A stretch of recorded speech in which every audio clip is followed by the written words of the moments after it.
menyenangkan telinga itu memang enak. Biar kita bayar berapapun, karena itu enak. Bapak Ibu yang dikasihi Tuhan, mengapa demikian? Karena mereka tahu jemaat pun tidak lagi menarik dan tertarik dengan ajaran sehat, melainkan ajaran yang menyenangkan jemaat, sekalipun tidak benar, sekalipun tidak sesuai kitab, sekalipun dongeng, ya. Pelayan berorientasi pada kebutuhan dan kehendak jemaat, bukan lagi pada kehendak Allah. Sama dengan dunia usaha sekarang. Dunia usaha sekarang ini mengalami diskusi. Idealis pebisnis tidak lagi menjadikan produk itu sebagai ikon, tapi dia harus mengikuti customer, harus sesuai dengan apa konsumen perlu. Yang semuanya based on consumer, based on the customer. Nah, hari ini bisa merembet ke gereja dan sedang. Bagaimana pendeta harus menyenangkan customer, jemaat dipuaskan. Rela kehilangan Injil, asal jangan kehilangan jemaat. Sama juga sekarang di dalam dunia bisnis. Rela kehilangan mitra perusahaan, asal jangan kehilangan customer. Bisa putus hubungan saya dengan perusahaan Mas Pion, nggak apa-apa. Yang penting tidak putus hubungan dengan konsumen. Itu deskripsi sekarang di dunia bisnis. Dan dunia bisnis ini masuk juga dalam gereja. Nggak apa-apa kehilangan Tuhan Yesus. Yang penting tidak kehilangan berkat. Nggak masalah kehilangan kebenaran. Yang penting jemaat tetap bertahan. Bapak Ibu, banyak pengkhotbah memanfaatkan kejenuhan rohani umat Tuhan dengan menyampaikan ajaran-ajaran yang menjanjikan, yang memang menyenangkan, sekalipun tidak benar. Para pengkhotbah yang demikian disukai oleh jemaat Tuhan yang sakit rohani. Jemaat yang sakit rohani mencari, rela bayar mahal. Para pengkhotbah yang sakit rohani juga, yaitu mereka yang berusaha untuk menyenangkan telinga audiens, telinga jemaat, yang khotbahnya menyenangkan dengan janji-janji keberhasilan, kemakmuran, kesembuhan, kemenangan, kebahagiaan, kepuasan, kemewahan hidup. Ajaran-ajaran menekankan mengenai hak umat, tetapi mengabaikan kewajiban umat. Tanggung jawab umat di hadapan Allah jarang dikhotbahkan. Tapi janji Allah memberkati umat sering dikhotbahkan. Ini ketimpangan-ketimpangan yang sedang merusak gereja. Dan saudara, teman-teman para sudah kita diutus di tengah-tengah dunia yang sedang diskusi seperti ini. Dari mimbar gereja dan dari media sosial, kita menemukan banyak pengkhotbah yang memanfaatkan keinginan dan kebutuhan jemaat untuk dipuaskan. Seperti kanker yang sedang menjalar, merusak gereja. Pengkhotbah yang demikian adalah orang yang paling jahat. Ya, hamba Tuhan yang mengkhotbahkan bukan maksud Tuhan. Lebih jahat daripada Hitler. Lebih jahat dari orang jahat di dunia. Kenapa? Karena dia berbicara atas nama Allah, tapi Allah gak bicara. Dia bicara hatinya, maunya, tafsirannya, yang tidak sesuai karena nggak belajar juga. Bapak Ibu yang dikasihi Tuhan, bagi saya orang yang paling jahat di dunia adalah hamba Tuhan yang bengkok hidup dan pengajarannya.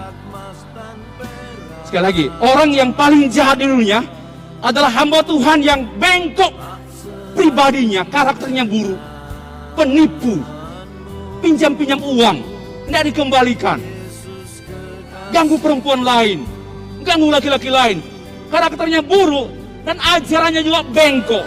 Dan hamba Tuhan seperti ini tidak patut disebut hamba Tuhan, tapi labelnya begitu. Bapak Ibu, Paulus melaporkan bahwa kondisi umat Tuhan telah hancur. Mereka memalingkan telinganya dari kebenaran, membukanya bagi dongeng. Ya, dongeng nenek tua. Apalagi pada awal pandemi COVID-19 ini, muncullah sejumlah ilmu. Bapak Ibu sudah tahu, cocokologi. Cocok-cocokan ayat yang sesuai dengan pandemi COVID. Ini betul-betul aneh. Ya, mulailah Yeskiel, Daniel, Sampai sekarang diam, bengong. Nggak ada lagi informasi. Kenapa? Sembrono. Cocokologi. Muncul lagi ilmu cekcokologi. Perdebatan media massa. Doktrin Tritunggal diperdebatkan, malu-maluin di hadapan orang tak seiman. Sedang perang doktrin cekcokologi. Yang ketiga, bohongologi. Itu yang sedang kita hadapi, Bapak Ibu. Akibatnya apa? Akibatnya kekristenan dalam 2 dekade terakhir ini bukan semakin maju, melainkan semakin mundur. Saya berani berkata demikian.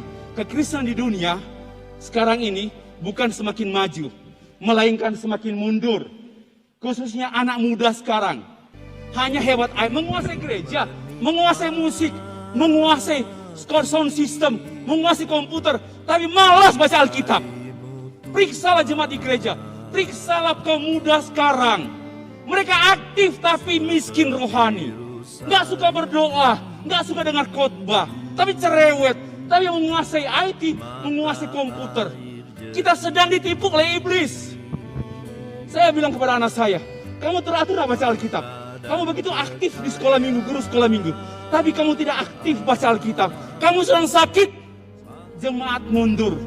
Dan di antaranya, umur 14 sampai 33 tahun adalah kelompok milenial yang menganggap gereja tidak penting. Di gereja itu hanya tempat mereka menyalurkan bakat saja. Tapi sebenarnya mereka tidak merasa mengeluhkan Tuhan. Bapak Ibu, itu laporan dari christianpost.com. Juga pada tahun 2017, 66% kaum muda di Amerika meninggalkan gereja. Itu laporan daripada christianitytoday.com. Lifeway Research Survey. Ya, bisa minta data dari saya berikan, tinggal buka di Google, muncul data itu. Hasil bilangan Research Center menemukan 52% anak muda Indonesia mundur dari imannya. Kita nggak tahu karena kita di antara gereja yang baik. Tapi sebenarnya 52% ini hasil riset 5 tahun oleh bilangan Research Center yang dilakukan oleh Dirjen Mas Kristen.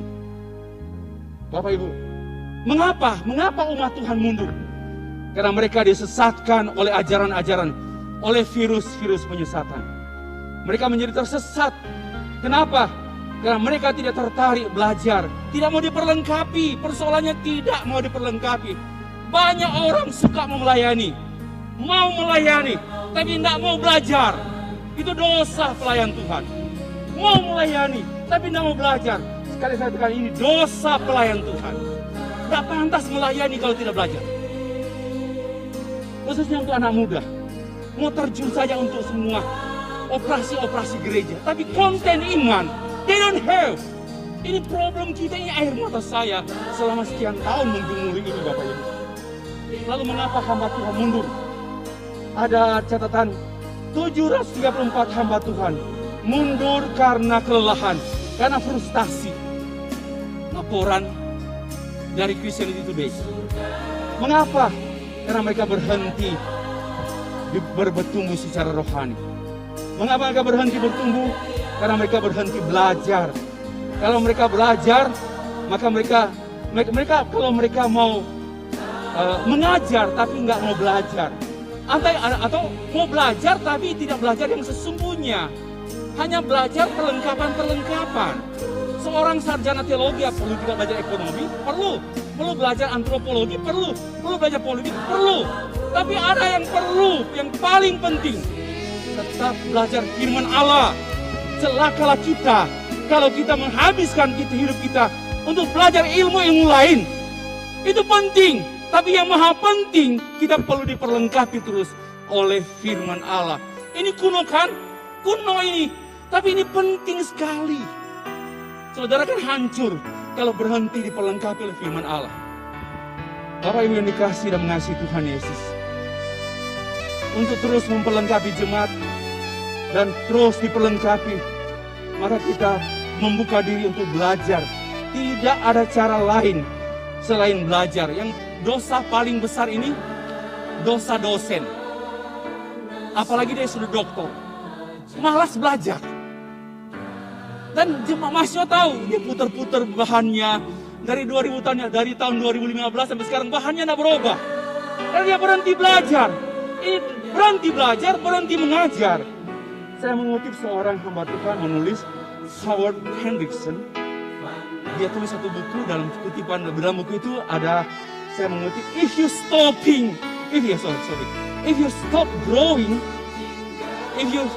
growing today, you cannot teach tomorrow. Jika engkau berhenti bertumbuh hari ini, engkau tidak boleh mengajar, engkau tidak dapat mengajar hari esok. So don't stop, teman-teman. Hari ini finish, tapi start baru. Minimal kalau sudah melayani, saya senang sekali langsung melayani di tempat-tempat yang ada. Tolong tiap bulan beli buku. Datang tanya, kontak Pak Ketua, kontak Pak Tony mengenai ajaran-ajaran. Kontak, berdialog terus. Jangan berhenti untuk diperlengkapi. Jangan pernah berhenti. Saudara berhenti diperlengkapi, tolong berhenti melayani. Lagi pula minta maaf, saya bilang bagaimana saya. Kita harus, bagi saya, persiapan pelayanan lebih penting daripada pelayanan. Saya kecewa dia pelayanan memimpin ibadah, banyak salah-salah ngomong. Saya panggil dengan baik-baik. Saya bilang, Tuhan berkenan atas persiapan kita serius, bukan hanya action ministry. Kalau kita asal-asal persiapan pelayanan, bagi saya itu hanya main-main. Maka itu serius dalam hati Bapak dan Ibu sekalian. Bapak Ibu yang dikasih Tuhan, Paulus bicara, di tengah-tengah virus yang mengganggu, dia menyampaikan, awasilah dirimu sendiri, awasilah ajaranmu. Antara diri dan ajaran adalah hal yang mendasar. Saya menutup.